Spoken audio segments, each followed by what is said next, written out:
Hi, I'm Wyatt, your local Skyline forecaster.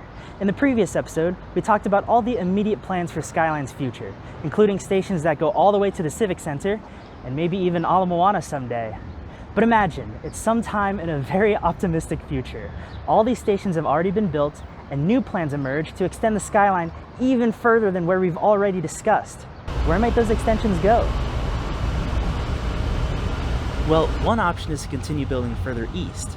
Back when Skyline was still in its public input planning phase, there were a lot of suggestions that had Skyline link up to the Hawaii Convention Center in Waikiki, as well as the University of Hawaii's Manoa campus. It makes a lot of sense why these would be prime Skyline destinations. The Convention Center and Waikiki are both major tourist destinations, and with a station already at the airport, linking these places up via the Skyline is basically a no-brainer. Plus, not only would visitors completely bypass traffic, they'd also no longer have to rely on connecting buses to get from the Skyline to their hotels. The buses, of course, have much stricter luggage size restrictions than the trains do. UH Manoa is also a great option, since a good portion of our freeway traffic comes from UH students commuting to and from the island's largest university. And as an added bonus, bringing Skyline to Manoa would directly link both of UH's Oahu-based university campuses, allowing for more cross-campus activity. Alternatively, Skyline could also extend west. Kamakana'ali'i is Kapolei's largest shopping mall, but it sits just a mile or so away from Skyline's current western terminus. So close, but so far. After that, Skyline could extend through all of Kapolei, instead of just its eastern part, and end up here, in Ko'olina. This is another major tourist resort spot that would benefit greatly from a direct link to the airport.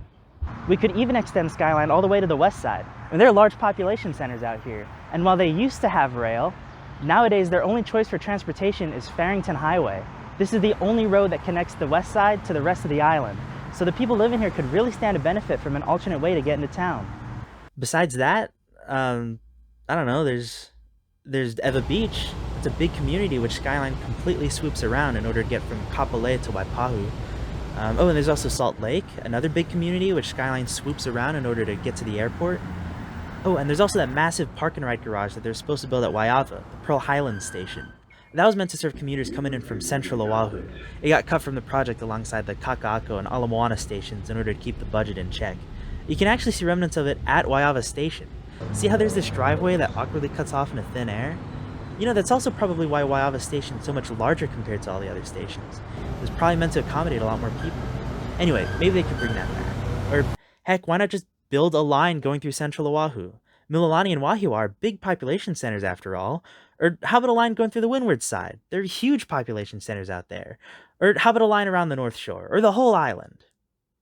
It's fun to dream, but projects like these take a lot of time and a lot of money. I don't need to make a 6-part web series for you to know that. I wouldn't be surprised if I mentioned Skyline's problems with time and money like every episode at this point. One thing I definitely bring up every episode is the issue of ridership. How no one is riding the Skyline right now because segment 1 is so limited in its reach. Once the other segment's open, it'll go more places people want to go, attracting ridership. But even all the way in 2031, Skyline's not going to reach Ko'olina or Waikiki or even Ala Moana. I mean, extensions like that need public support. And right now, with all the headlines floating around about Skyline's struggling ridership, especially considering all the taxpayer money we already put into the rail project, I really don't think the public can muster that kind of support, at least not right now. The way I see it, Skyline is caught in a sort of catch-22 situation.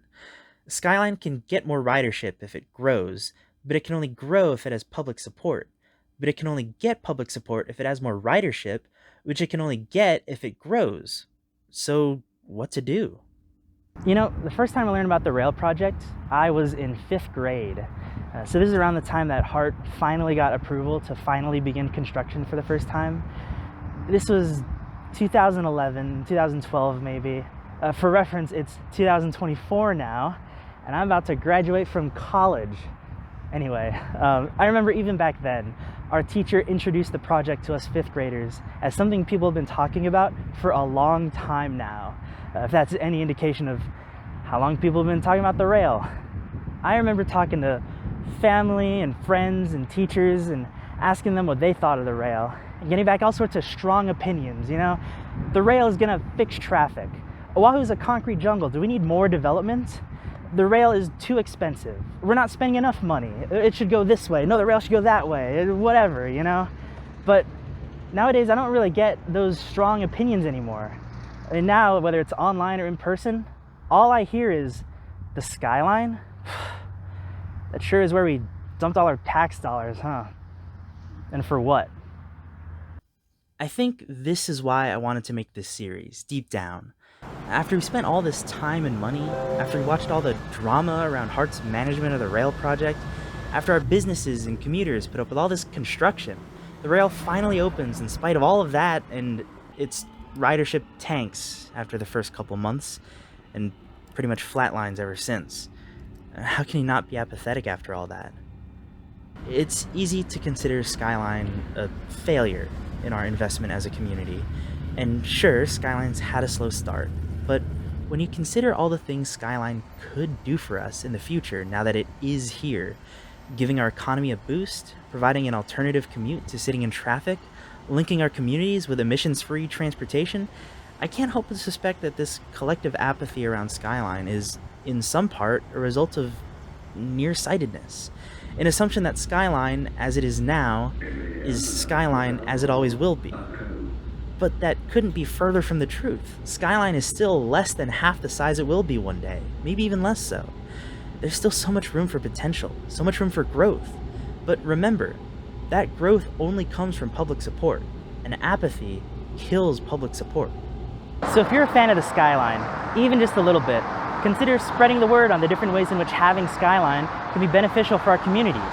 Rally behind local leaders who also want to support the Skyline. On the other hand, if you're critical of the Skyline, well, continue being critical. Demand more transparency from Hart on future rail-related projects. Demand better support for local businesses that are impacted by rail construction. Demand that they finally let us use the restrooms at the stations. Listen, did you know that the stations, every single one, has restrooms? They just don't let the public use them. We pay to enter those stations. Our tax dollars built those restrooms. Anyway, sorry, I digress. What I'm trying to say is there are a lot of ways we can improve the Skyline. Whether it's small things like the restrooms or big things like ridership as a whole. There are a lot of ways we can improve the Skyline, make it better than it is right now, make it the best possible Skyline it can be for the sake of our future, for the sake of our communities. But that all depends on us being anything but apathetic about this. It is still sunrise on our Skyline. We still have a bright, long, full day ahead of us. We as a community need to be focused now more than ever on making sure we seize that day, especially since we've invested so much into making this day happen in the first place. Skyline is here, and it's gonna be here for years, ideally decades to come. If you ask me, might as well make sure we make the most of it, don't you think? Anyway, that's all from me. I've been Wyatt, your local Skyline forecaster. Thank you very much for watching this series. Until next time, I'll catch you on the rail. Aloha!